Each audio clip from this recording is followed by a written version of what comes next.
is the Coalition of Entertainment Connoisseurs, or as we call ourselves, the CEC. I am SpectreAvenger. Welcome, everyone. Hello, everyone. Howdy, y'all. Today, we're going to discuss Joss Whedon's extraordinarily popular film from 2012, Marvel's Avengers.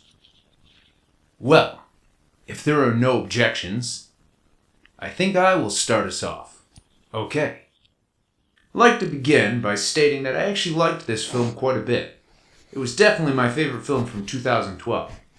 Despite not having a significant amount of director experience with AAA films, I feel that Joss Whedon did a commendable job, especially taking into account that this type of film is somewhat unprecedented. I'm of course referring to how his movie is comprised of characters and story elements developed from various prior films. An unparalleled experience. Unique and truly brilliant. I agree. A truly brilliant The film was obviously a success commercially and critically. However, as you very well know, there is no such thing as a perfect film. Thus, these criticisms are merely meant to examine some of the weaker elements prevalent in this film. The part I would like to examine first, as it seems most imperative to me, pertains to Joss Whedon's handling of Captain America. There are many modern forms of media that flesh out Cap's abilities and prowess quite well. First of all, Captain is quite strong. Stronger than any normal man. And has demonstrated that he can be a formidable foe to almost anyone in one way or another. I will begin by displaying a few scenes that showcase modern Captain America's strength, agility, speed, and fighting ability. Take notice of how Captain America is even able to inflict harm upon Thor in the animated scenes. You'll see it. Are you alright? Bucky! Whoa, wait. Everything's... You are among friends.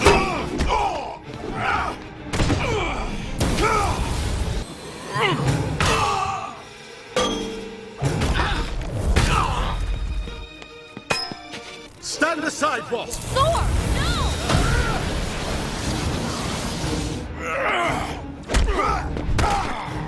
He is a warrior, Stark. He will not yield. You've got that right, buddy.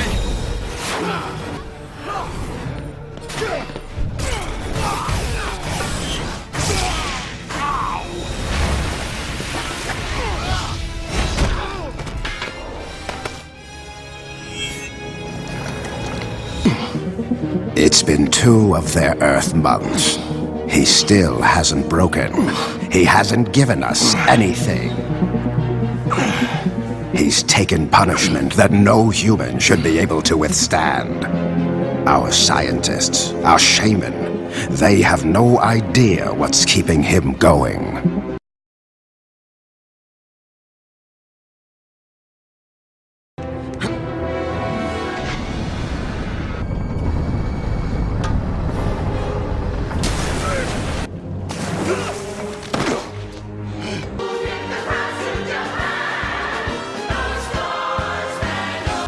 Day.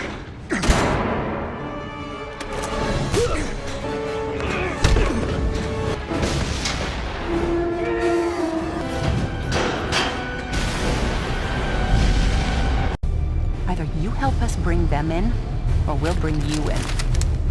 Weapons down, gentlemen. Or I... Trank darts, now! Take it down! Take him down!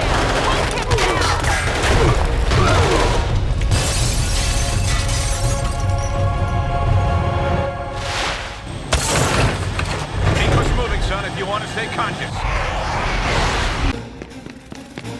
I need my shield!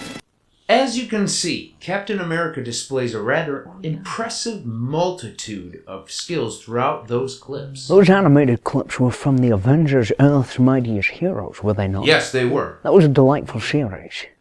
It is a shame it has been cancelled in lieu of that new Avengers Assemble series. Well, you know how Disney Corp is. Exploit. Even though the show was popular, let's see if we can siphon some more out of the success of our Avengers movie. Put it towards our already acclaimed show. Well, yes, Avengers Assemble will replace Earth's Mightiest Heroes and is designed to capitalize on the success of the 2010 2012 film adaptation. However, the premise almost makes it sound as if the Falcon will be the primary protagonist. Man, Falcon's lame. He basically fly around, telepathically chat with his bird. Big whoop. Well, a superhero can't fly nowadays. I'm inclined to agree, but we digress. Okay. I think it's a mistake. Let's get back to focusing on Marvel's Avengers film. Alright then. I would also like to show a few more clips demonstrating super soldier abilities in action.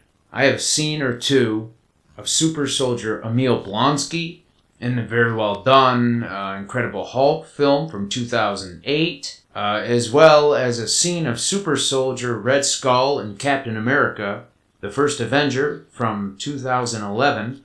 These again demonstrate speed and or strength that Captain America lacked in Whedon's Avengers. He's heading 270.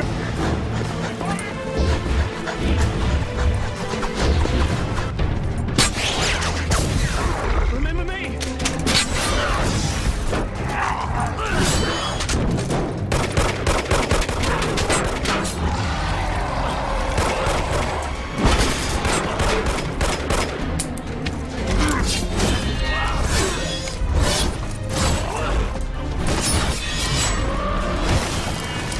God, he's doing it.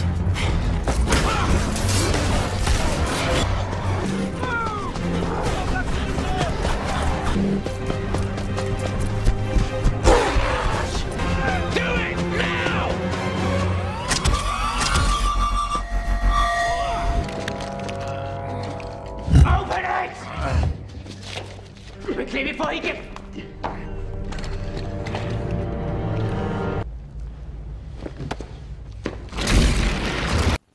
You'll do well to notice that Blonsky avoids the brutish might of the Hulk in this scene. Now, everyone who has seen Whedon's Avengers knows that Hulk beats Loki. Well, then by sheer analysis, one could deduce that Captain America should be able to avoid all or at least most of Loki's attacks. Instead, Captain America seemed like a helpless bug in Whedon's rendition while fighting him, and in fact couldn't even land a significant blow against Loki. Yet Iron Man managed to drop him in a single hit. Here's Captain's incorrectly portrayed fight in the Avengers film. Right here. It's right here. Yeah. Loki, drop the weapon and stand down.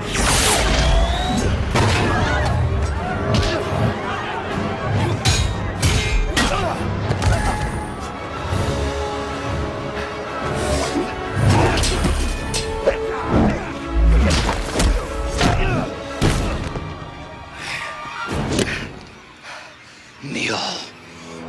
Not today. Guys all over the place. Agent Romanoff, you miss me?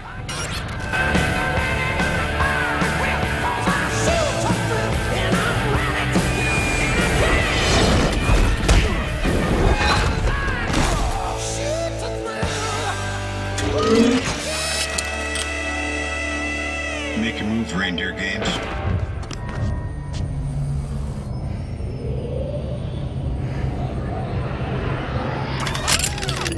Good move. Okay. So, Iron Man can beat Loki, or at least knock him down. Of course, one can argue that Loki gave up intentionally as part of his whole plan, but despite that, Iron Man still dealt a major blow.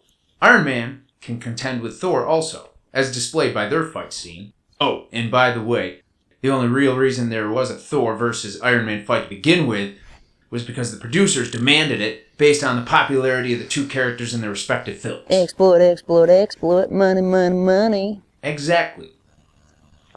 So basically, the main point I'm trying to make is if Iron Man can fight Thor and Loki, then Captain America can too. Cap has frequently battled on the same grounds as Iron Man. Truth be told, the two do, in fact, fight during Marvel's Civil War storyline. I have several clips exhibiting the effectiveness of Cap against Iron Man.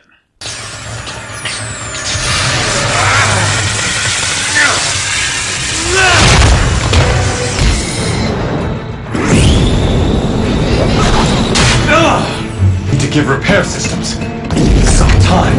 Not gonna happen, Tony!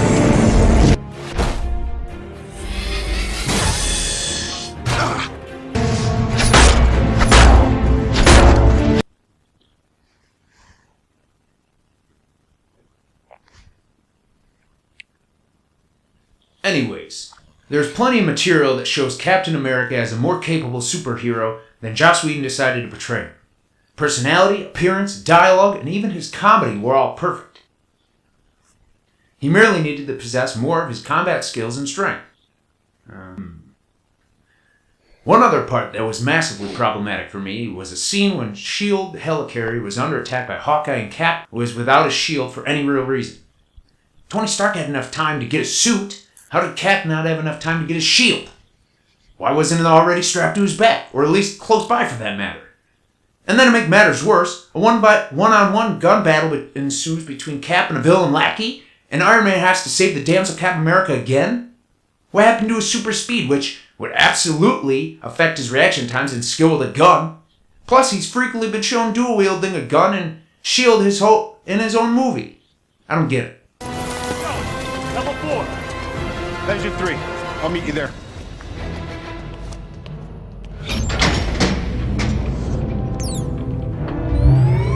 Control panel, tell me which relays are in overload position.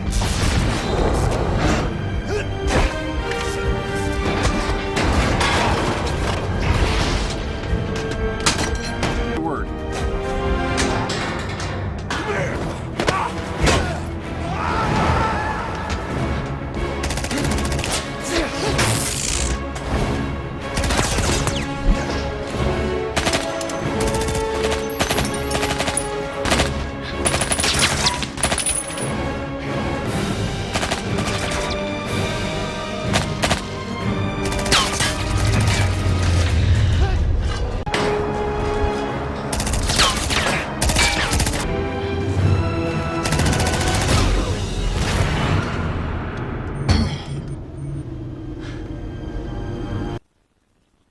Captain America is more than a mere tactician and soldier. He is a super soldier, and I would simply like him to be portrayed more accurately. Well, I've stated my case, I think. I shall now direct the attention to SundanceCoyote.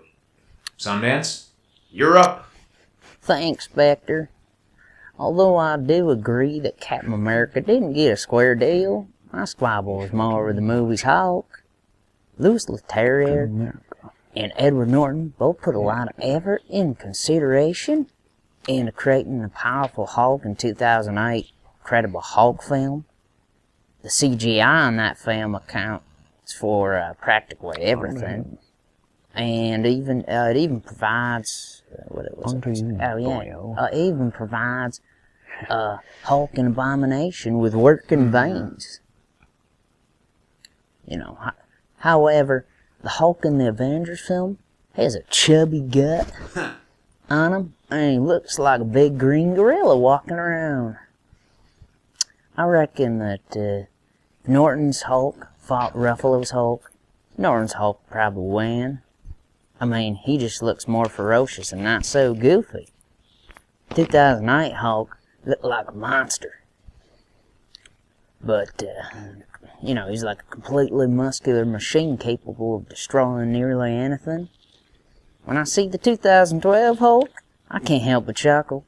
I agree. The newest Hulk does seem rather ape-like in appearance, especially when juxtaposed with the 2008 rendition.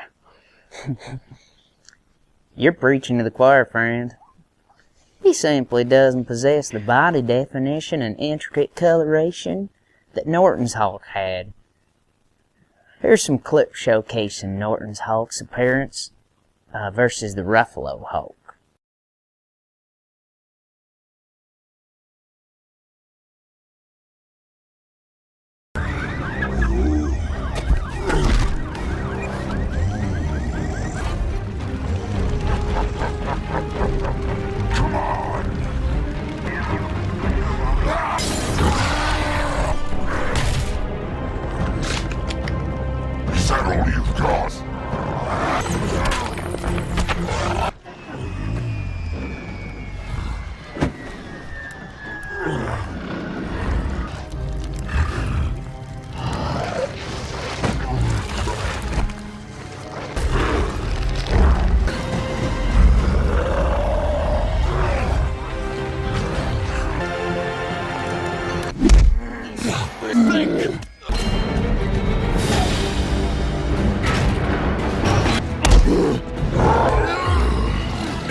The Incredible Hulk's appearance does change throughout the comics, but that's because different artists want to voice their opinions on how they think the Hulk should My look. quarrel ain't necessarily due to the existence of changes, but rather how they changed him. I mean, come on. Why would the Hulk be chubby? Ik ben niet een grote fan van de vette Hulk. I find the Louis Leterrier Hulk to be much better. I know. He's supposed to be a massive muscle monster. And as for the linebacker look versus the bodybuilder, honestly, how many bodybuilders have you seen jump? Now think about how frequently the Hulk jumps. You know, how frequently is he leaping around? I reckon the linebacker leaping and running look much more natural in comparison to Avengers Hulk.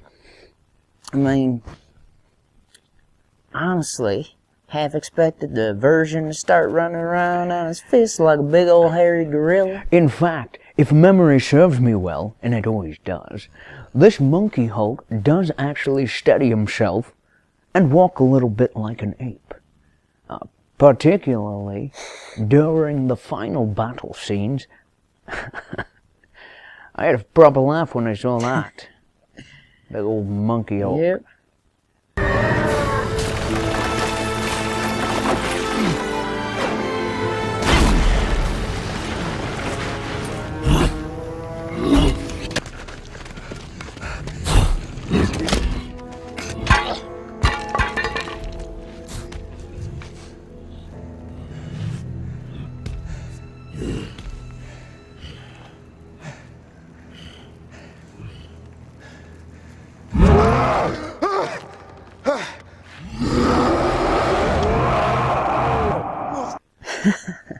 You see, I rest my case for Fat Gorilla Hulk.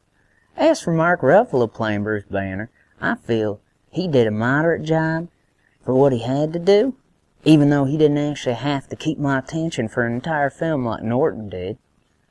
Plus, he had Iron Man, Thor, Captain America, Black Widow, Nick Fury, Loki, and Hawkeye to help make his movie a success. Thus, I reserve my judgment for his performance till he's made an entire Hulk movie.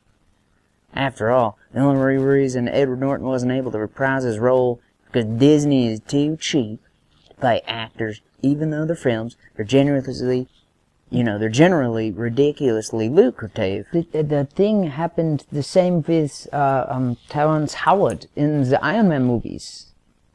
He was better James Rhodes than Don Cheadle, but never even got a chance to redo the role.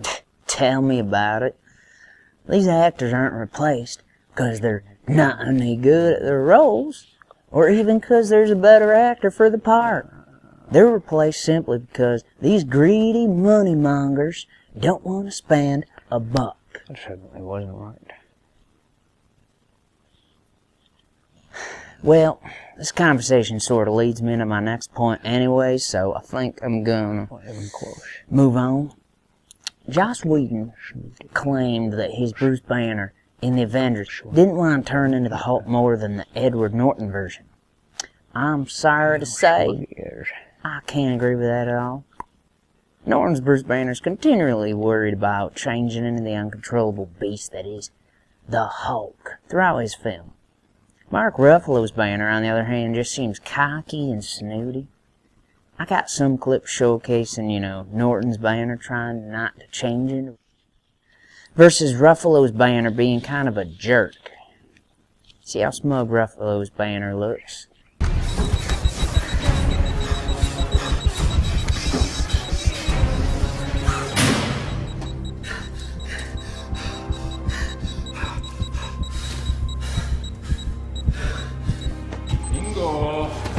Para por eu raiva muito. You don't understand. Something really bad is about to happen.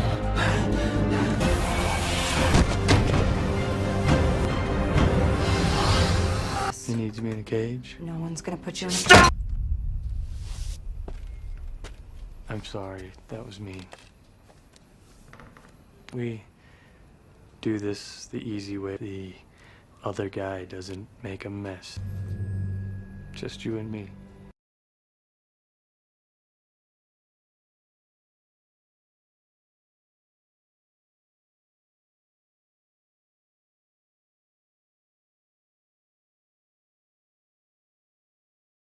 It doesn't really make sense how the Hulk is an uncontrollable monster on the S.H.I.E.L.D. helicarrier in the middle of the Avengers film, and yet seems quite in control for the final battle.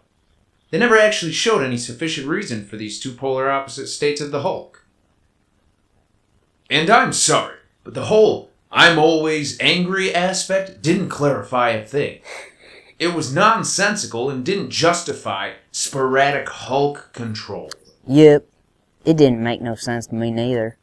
Plus, it undoes something that Norton's Incredible Hulk film had reversed by reverting the Hulk back into an unlikable, untrustworthy character. He changed back into the role of a potential teen backstabber, which I honestly can't find a good reason to root for that character. As an audience member, you can never fully depend on this particular Hulk because you never know if he's going to suddenly turn on one of his pals. Yeah, this has always been a prevalent concept or curse of the Hulk, but I honestly am kind of tired of this trope. I guess they continually use it as an attempt to make it for a somewhat interesting character, but it just kind of caused me to completely never like the Hulk, other than, as compared to the other Avengers. I mean, at least they ain't gonna swap from protagonist to antagonist at the drop of a hat, like the Hulk is. Quite. In fact, one could argue that the Hulk, in a sort, steals that character storyline away from the scrummy Black Widow in these movies. After all, she doesn't seem to possess any of her double agent mystery in the film, which is a big part of the typical persona. Since we're on the subject, Black Widow was going to be your topic of choice, wasn't she, Dunkelstern? Yeah, yes, it was. Wait. Yeah, it is. Wait. Man, wait, just let me say something else right quick. Don't you just think that Norton looks more like Bruce Banner? He just has the scientist on the run look, more than Mark Ruffalo does. I don't know. Ruffalo just looks too healthy for a guy eating whatever scraps he can find in a third world country,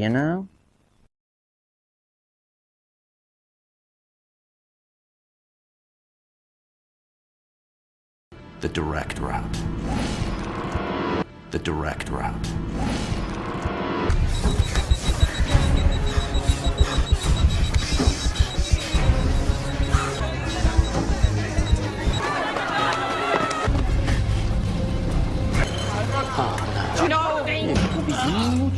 Para por favor. Eu raiva muito. You don't understand. Something really bad is about to happen.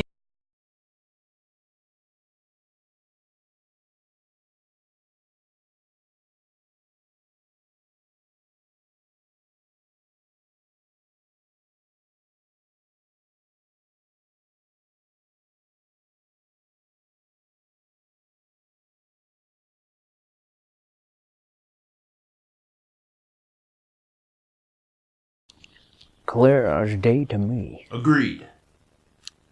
See? All right. You see it? Okay, well, why don't we allow Stern some time for his critique? I mean, we're running out of time. Okay, well, first I would like to show everyone the clip of Black Widow that I liked very much. I believe this is the Black Widow in her prime.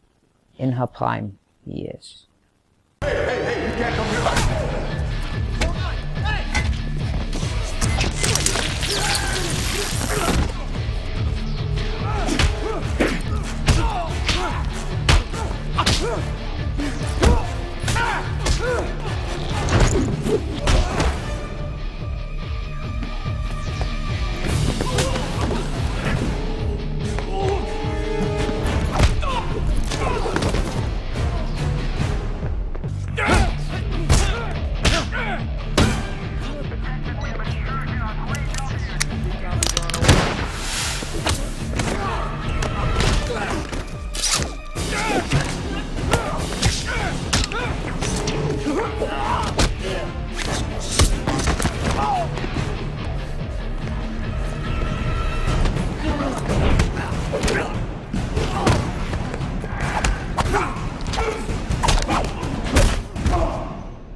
Woo-wee! She was kicking some butt, that's for sure. Indubitably so. She showed him what's what, and still managed to look fit doing it. Precis. Also, notice the music that is played during the scene. Sehr energik, is it not? Oh, yeah. Bloody right. This music in Avengers felt rather lackluster in comparison to the Iron Man films, as well as Thor and the Incredible Hulk films. Yes, well, Alan Silvestri did do a marvelous job with Captain America. However, I do feel that his style isn't really suited for characters like Iron Man and the Incredible Hulk. Especially in comparison to the scores those films already have. I think Alan Silvestri likes to hide his music too much for an action movie. Iron Man films always had more metal and energy on the music. I did not feel the same way on Avengers film. Okay, well, I would like to now show some clips of Black Widow in the movie that I found not the best. I just wanted to see what you do. What? Okay. Natasha.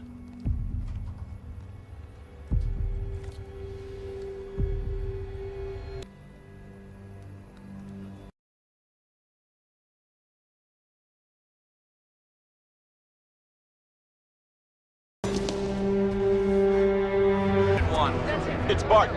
He took out our systems. He's headed for the detention level. Does anybody copy? This is Agent Romanoff. I copy. Okay. See here, she had the fear too much for my liking. Black Widow has been an assassin from birth and knows almost nothing else than to be spy. She has to control her emotions and precisely almost everything, and I do not prefer this weak Natasha. Yes, I thought she seemed too wussy too when I done saw it. Especially in comparison to Iron Man 2 Black Widow. They kept showing her being chicken in Avengers, as seen in your clips right there. I didn't like that. Yes, well, that was my main point in this movie. I didn't like Avengers Black Widow. The music was also a little bit, but I discussed that, so I would have preferred something like Hans Zimmer from Hans Zimmer from Batman. That's a little bit better. Well, Dunkelstern. Yeah. That's all you wanted to say. Then I guess we have no choice but to move on to Bloom and Barmy. Sure, mate, make it sound like a pain in your ass or something. Anyway, my main focus is with Hawkeye in this picture. The rendition was simply too dry and bland. He needed more of his superhero panache. Now, most of the clips I put together are from Earth's mightiest heroes, but they do a fine job demonstrating the humor and personality traits that were absent from the Avengers. Come back here! You can't leave me like this! Look on the bright side, Widow. Your new green skin will match your eyes. Let General Ross know the Hulk is down. The Hulk is down.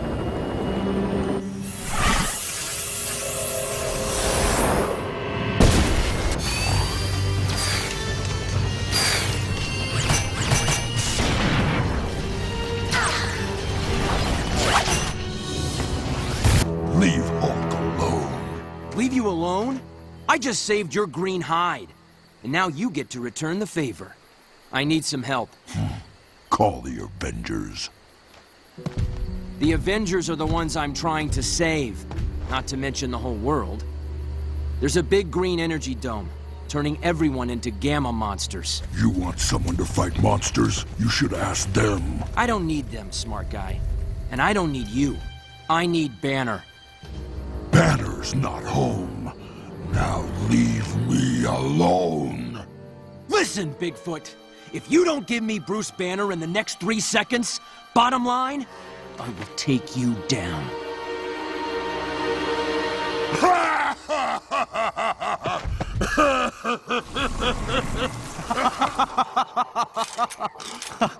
And without the Avengers, who is left to stand against me? You, with the head!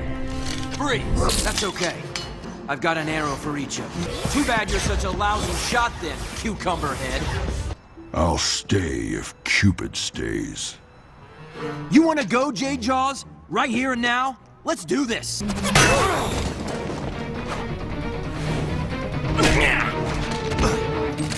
Sorry to interrupt, boys, but I got a quick question before I take you all down. I will destroy the Avenger! You can certainly try, freak show. Can't reach! Well, Clint, you really outdid yourself this time. Really? Did they teach you that in business school? We know Fury sent you to keep us busy, to get us out of the way. We're not after scraps, Birdie. We're after the Black Widow. And to get to Widow, we need to get to Strucker. If you knew, why'd you let me come along? Huh. The costume didn't hurt. You'd better get it together, we're both gonna die here. Hawkeye? Okay, that was impressive. I grew up in a circus. You learn a few tricks. Now, do you want to take down Hydra? Or do you want to argue some more? Okay, I'll take Widow. You take the other 140. You want me to slow him down, sir? Or are you sending in more guys for him to beat up? You better call it, Coulson. 'Cause I'm starting to root for this guy. Yes, sir, I see exactly what you were talking about. I like Jeremy Renner as the character. I just reckon they needed to write more lines for his character. Especially comical lines, as that's his personality. Ja, ik ben het eens. I think too that his costume needed to have the look of the superhero more. It was not enough color, as it was missing a mask or something else too. You can never go wrong with a good helmet. After all, Clint Barton should have a somewhat flamboyant appearance given his background life in the circus. Literally, it's a circus. Precisely. I mean, who has honestly ever seen a circus performance where the players are clad in dowdy, modest garments? Additionally, his personality should mirror that of a performer. Thus, an ostentatious, braggy attitude comes with the territory. Yes. None of this loner, silent type crap that was going on in the Avengers. It is my interpretation that Joss Whedon didn't really feel like putting much effort into Clint Barton's character. So he simply put him in the mindless zombie role for a hefty portion of the film to avoid it. His Avengers commentary supports this notion as well. True. Also, he was too serious in the rest of the film. When his mind controlling was over, Jeremy Renner was good, but his lines had more need of personality, written as Hawkeye, I think. Right so. I am delighted that everyone is on the same page. Hawkeye had his skill done correctly, but his personality and dialogue certainly required more attention. Well, Joss Whedon just seemed too focused on using the Hulk, I reckon. Apparently he thinks the Hulk can just beat everything in sight. I have an army. We have a Hulk. Much as I like the Hulk, he's this completely unstoppable monster all the time. Especially in some of today's media. He ain't the Drano to unclog every drain, you know? Especially since he's so uncontrollable.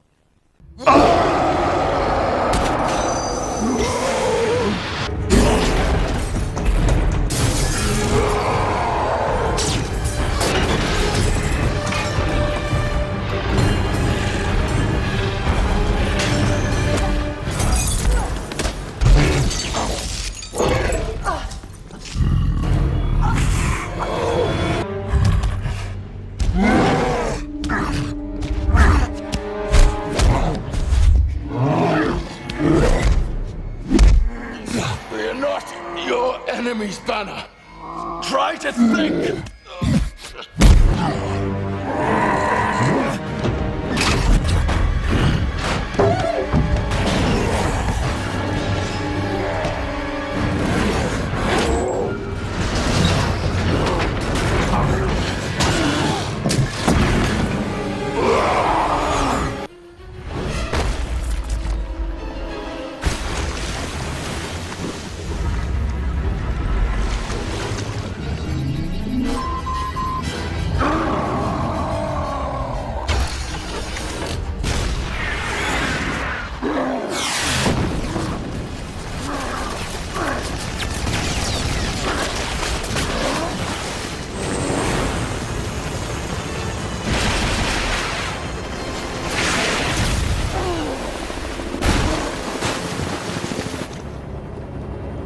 Let General Ross know the Hulk is down. The Hulk is down.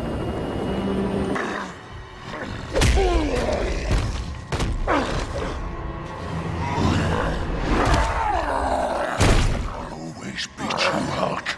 Do you hear me? I'm better than you in every way. But I've got something you don't. Back up.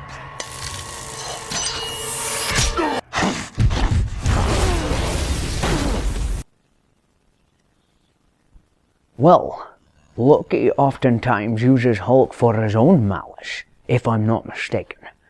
In fact, he rather takes delight in creating plans that make use of the beast, it would seem. We won't be feuding over that point, that's for sure. Wait a tick. Wait a tick. You managed to befuddle my discussion over Hawkeye, and somehow brought the focus back to the Hulk. Coyote, you cheeky git. Well, I think I had said everything that I had wanted to say anyway, so no harm, I guess. Well, if everyone's stated their piece, then I guess this concludes our session on Marvel's Avengers by Joss Whedon. If you liked what you saw, don't forget to subscribe to our channel. Our channel's name is Coalition of EC. Search for it with Coalition of EC. We hope to bring out a new video once every 2 weeks, so be sure to keep an eye out for them. Also, like us and leave comments down below. Like us on Facebook page. And tell your mates to leave the pub and watch our show. And remember, the Coalition of Entertainment Connoisseurs.